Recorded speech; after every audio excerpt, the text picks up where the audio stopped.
Olá, meus amigos, tudo bem? Bem-vindos a mais um vídeo do Mapeando Resumos. Hoje continuamos a nossa série de resumos de revisão tratando de direito administrativo. O assunto do dia é administração indireta. Continuando o que tratamos no vídeo anterior, em que falamos sobre as autarquias, hoje falaremos sobre as outras três espécies de administração indireta, que são as fundações públicas de um lado e de outro, as sociedades de economia mista e as empresas públicas, as chamadas empresas estatais. Se você já estudou essa matéria e quer relembrar ou revisar, vem comigo que vamos passar pelos pontos principais. Então vamos lá? Sobre as fundações públicas, o que a gente pode dizer aqui? As fundações públicas podem ser instituídas tanto pelo particular quanto pelo patrimônio público.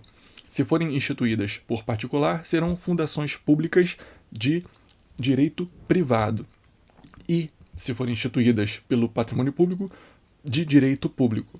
Só que há uma divergência se a administração pública pode instituir ou não as fundações públicas de direito privado. Então, quanto à natureza jurídica, a gente tem uma divergência doutrinária aqui, bastante importante e interessante.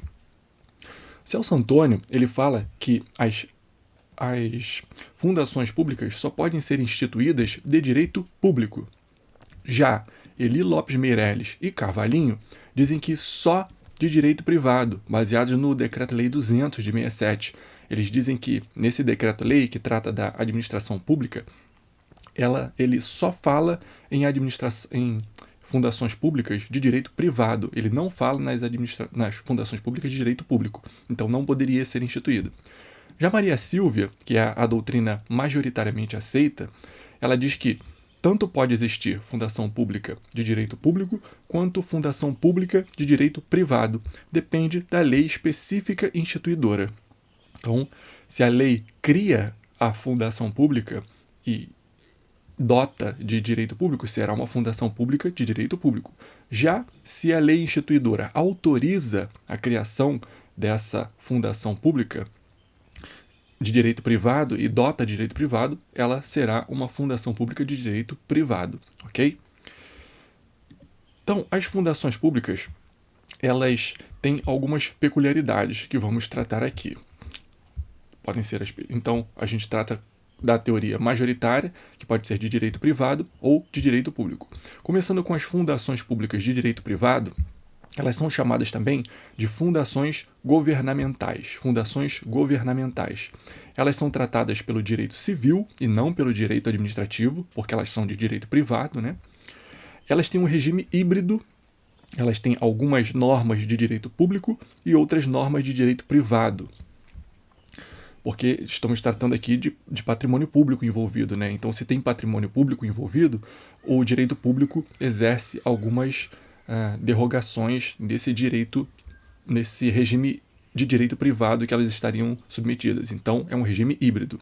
O controle e a fiscalização são feitos pela administração direta e pelo Tribunal de Contas. Não é feito pelo Ministério Público Estadual, como as fundações privadas de direito privado. Não, aqui são fundações públicas de direito privado. Então, a administração direta e o Tribunal de Contas exercem o controle e a fiscalização dessas fundações. Os seus empregados são empregados com concurso público. Então, em regra, são chamados empregados públicos, são os seletistas, que entram nas fundações por concurso público. Elas têm que fazer licitação. As suas áreas, as áreas de atuação das fundações são previstas em lei complementar e a sua responsabilidade civil é semelhante à responsabilidade civil de atuação do serviço público, ou seja, responsabilidade objetiva, pela teoria do risco administrativo. E as fundações de direito público? Qual é a diferença das fundações de direito privado para as fundações de direito público? Vamos ver. As fundações de direito público são as chamadas autarquias fundacionais. Lembra lá que as fundações públicas de direito privado são chamadas de fundações governamentais. Aqui, as fundações públicas de direito público são as chamadas autarquias fundacionais, porque o regime jurídico delas se aproxima muito mais das autarquias do que das empresas estatais. O regime, então, é o regime público, igual ao das autarquias, tem privilégios processuais e privilégios fiscais. A responsabilidade civil é igual à responsabilidade civil da administração pública, das autarquias. É uma responsabilidade civil para atos comissivos, para os atos, responsabilidade objetiva. Já para os atos omissivos, para as omissões, se for uma omissão específica, em regra será responsabilidade objetiva. Se for uma omissão genérica, uma responsabilidade subjetiva. Essa é a teoria majoritariamente aceita na atualidade. Sobre os contratos e atos, eles são administrativos, ela exerce tanto os contratos administrativos quanto atos administrativos. O regime de pessoal é o regime jurídico único, RJU, que atualmente é entendido como o regime estatutário. Os bens são bens públicos, então todas aquelas prerrogativas de bens públicos, as fundações públicas de direito público têm, eles são inalienáveis, são imprescritíveis, não podem ser adquiridos por uso capião, todas aquelas prerrogativas que a gente já falou lá nas autarquias. O controle é exercido pela administração direta e pelo Tribunal de Contas, igual lá às fundações de direito públicas de direito privado, certo? E a prescrição que é utilizada é a prescrição quinquenal. Quinquenal é a prescrição das autarquias, a prescrição da administração pública em geral, né? E as empresas estatais. As empresas estatais, como eu disse, são as sociedades de economia mista e as empresas públicas.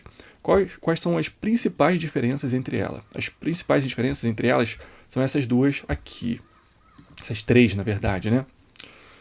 Nas empresas públicas, o capital é 100% público. Pode ser de mais de um ente público, mas o capital é 100% público. Não existe capital privado nas empresas públicas, capital 100% público. Já nas sociedades de economia mista, o nome dela já diz, né? Economia mista. Mista por quê? Porque o seu capital é misto. Existe capital público e capital privado ali, de investidores. As empresas públicas podem ser criadas sob qualquer forma societária, SA, limitada, qualquer forma societária. Em regra, são criadas sob a forma de SA, mas não existe essa limitação. Qualquer forma societária pode ser criada a empresa pública. Já as sociedades de economia mista, só sociedade anônima, só SA. E a competência? Para as empresas públicas, a competência, se ela for uma empresa pública da União, a competência será na Justiça Federal. Já a sociedade de economia mista será sempre na Justiça Estadual. Pode ser uma sociedade de economia mista da União, do Estado, do município, sempre será na Justiça Estadual, diferente da empresa pública. A empresa pública federal tem competência na Justiça Federal. Sobre o regime jurídico das estatais, o que a gente pode falar sobre ele? É um regime jurídico híbrido. Por quê? Porque ele vai se aproximar do regime público em alguns momentos e se aproxima do regime privado em outros momentos. Em que momentos são esses? Se a empresa pública, a sociedade de economia mista, elas exercem serviços públicos, o regime jurídico será mais próximo do regime público. Se elas exercem atividade econômica, o regime jurídico será mais próximo da atividade do regime privado. Então, depende do serviço que elas prestam. Se prestarem serviços públicos, será mais próximo do regime público. Se explorar atividade econômica, será mais próximo do regime privado. A criação ou extinção, diferente das autarquias, que são criadas ou extintas por lei, aqui elas precisam de lei específica que autorize a sua criação ou extinção. Então, como a lei específica precisa criar e também lei específica para extinguir, aqui a gente tem o princípio da simetria.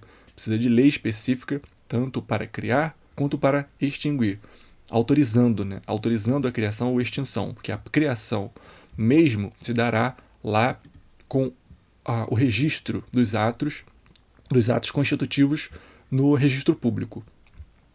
O controle das empresas públicas é um controle finalístico, diferente da administração pública, diferente da autarquia, que tem um controle também finalístico, mas um pouco mais próximo do regime público, e diferente também da administração pública, dos órgãos que têm um controle hierárquico. Aqui, na empresa pública, tem um controle finalístico com mais autonomia da empresa pública para os seus diretores. E um controle financeiro e orçamentário do Tribunal de Contas quanto àqueles recursos públicos. Então, quanto aos recursos públicos que essa empresa pública ou sociedade de economia mista gerem, o controle financeiro e orçamentário será do Tribunal de Contas. A responsabilidade civil também dependerá do que elas exercem. Se for uma prestadora de serviços públicos, entra naquela regra. Quanto aos atos, responsabilidade objetiva. Quanto à omissão específica, responsabilidade objetiva. Quanto à omissão genérica, responsabilidade subjetiva.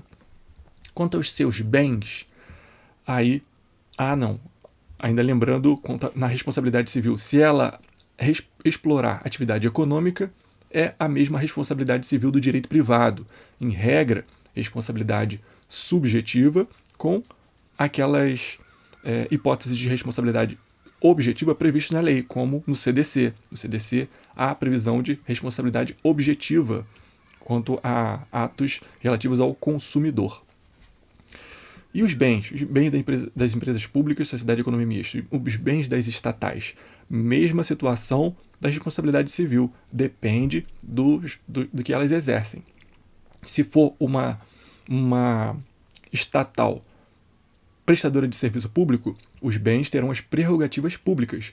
Se for uma estatal que exerça atividade econômica, os bens serão privados. Exceto, aqui tem um salvo bem importante, exceto os Correios. A empresa de Correios e Telégrafos, a ECT, ela tem todos os privilégios de fazenda pública, segundo o STF. O STF já definiu isso, então os Correios são uma exceção. Todos os bens são bens públicos e todas as prerrogativas, os Correios terão prerrogativas de direito público. O regime de pessoal das empresas estatais, como é? Ele é um regime seletista, ou seja, são empregados públicos, mas entram por concurso público. Regime seletista com concurso público. Os seus dirigentes, eles são servidores públicos, por quê? Porque eles ocupam cargo em comissão. E o salário do pessoal das empresas estatais deve respeitar o teto? O teto, ele deve respeitar? Aqui depende. Depende do quê? Depende se essa estatal recebe recursos públicos para o custeio de pessoal. Se ela receber recursos públicos para o custeio de pessoal, sim, vai respeitar o teto. Se ela não receber recursos públicos para o custeio de pessoal, aí não precisa respeitar o teto constitucional, que é o subsídio dos ministros do STF. Quanto ao regime tributário, como é? O regime tributário se elas exercem serviços públicos, tem as imunidades recíprocas, se não violar a livre concorrência. Observando isso aqui. Exceto que eu já falei lá, a empresa de Correios e Telégrafos, que tem as imunidades igual às autarquias. E quanto a licitações e contratos, aqui também depende. Se elas exercem serviços públicos, vão respeitar a lei de licitações, seja a lei 8666, seja a nova lei de licitações e também a lei do pregão e a lei do RDC, que ainda estão em vigor nos dois primeiros anos de vigência da nova lei de licitações. A partir desses 2 anos, só vai vigorar a nova lei de licitações. Então, quanto a serviços públicos, elas observam a lei de licitações. Se exercerem atividades econômicas, por outro lado, aí depende. O Tribunal de Contas entendeu que, quanto à atividade fim, não há exigibilidade de licitação. Quanto à atividade fim, se ela exerce atividade econômica, na atividade econômica fim da empresa estatal, não precisa licitar. Mas para a atividade meio, precisaria sim. e respeitaria a lei específica. Qual é a lei específica das empresas estatais? É a Lei 13.303 de 2016. 13.303 de 2016. Ok? Esse é o regime jurídico. Quanto às finalidades das estatais, pode ser prestação de serviço público ou exploração da atividade econômica. Lá no ato de criação, o ente criador vai definir para que essa estatal é criada, se é para prestar serviço público ou explorar atividade econômica de interesse público. Suas subsidiárias e controladas, as empresas subsidiárias e controladas dessas estatais. Elas são pessoas jurídicas próprias, certo? Então, elas precisam de leis específicas para a sua criação, autorizando a sua criação. Mas essa lei pode ser a própria lei que criou a estatal. Então, a própria lei que cria a estatal pode autorizar a criação de suas subsidiárias ou controladas. Não precisa de uma nova lei para essa nova criação de suas subsidiárias e controladas. Na alienação do controle acionário. Então, a estatal tem uma subsidiária ou tem uma controlada que é do interesse público alienar o controle acionário dessa subsidiária ou dessa controlada. Precisa de licitação? Precisa de lei específica? Aqui não. Se o ente estatal quiser alienar o controle acionário da estatal, ou seja, se quiser alienar o controle acionário da empresa pública ou da sociedade de economia mista, aqui embaixo, precisa sim, tanto de licitação quanto de lei específica. Já quanto às subsidiárias e controladas, não precisa nem de licitação, nem de lei específica. E a estrutura delas, o que a gente pode dizer? A estrutura das empresas estatais. Elas devem ter conselho fiscal, devem ter conselho de administração, que tem de 7 a 11 membros, e 25% deles devem ser membros independentes. Quanto ao conselho fiscal, vamos lembrar que ele exige experiência mínima de 3 anos de exercício naquela atividade. E a alienação do controle acionário, como eu falei, alienação do controle acionário da própria empresa estatal precisa de licitação e lei específica. E também exige-se delas requisitos de transparência.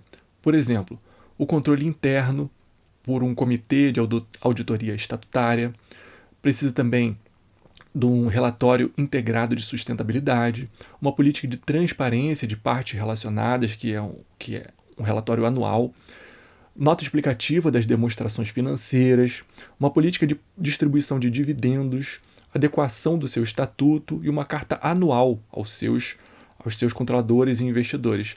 Todos esses requisitos de transparência são exigidos da empresa estatal. Então, elas têm, além daquele regime semelhante aos das empresas privadas, esses requisitos de transparência. Por quê? Porque elas tratam de interesses públicos também. Elas mexem com dinheiro público, com verbas públicas, com recursos públicos, algumas com servidores públicos. Então, elas precisam emitir esses requisitos de transparência justamente para o controle e para a sindicabilidade tanto dos governantes quanto da população. E também do Tribunal de Contas, desses órgãos de controle, certo? Então, pessoal, esse é o regime das empresas públicas, das sociedades de economia mista e das fundações públicas. Eram as 3 entidades que faltavam da administração indireta, né? No vídeo anterior a gente falou sobre as autarquias e nesse a gente completa com as fundações públicas e as estatais. Se tiverem alguma dúvida, coloquem aí nos comentários. Espero que vocês tenham gostado. Deixem seu gostei. Compartilhem com os seus amigos que estão estudando para alguma prova, algum concurso, ou querem revisar essa matéria, já estudaram há algum tempo, que é sempre importante a gente estar revisando aquilo que a gente já estudou. Esse é o segredo do estudo, né? Um estudo sem revisão é um estudo que acaba sendo esquecido rapidamente ao longo do tempo. Então, pessoal, um abraço, até o próximo vídeo. Tchau, tchau!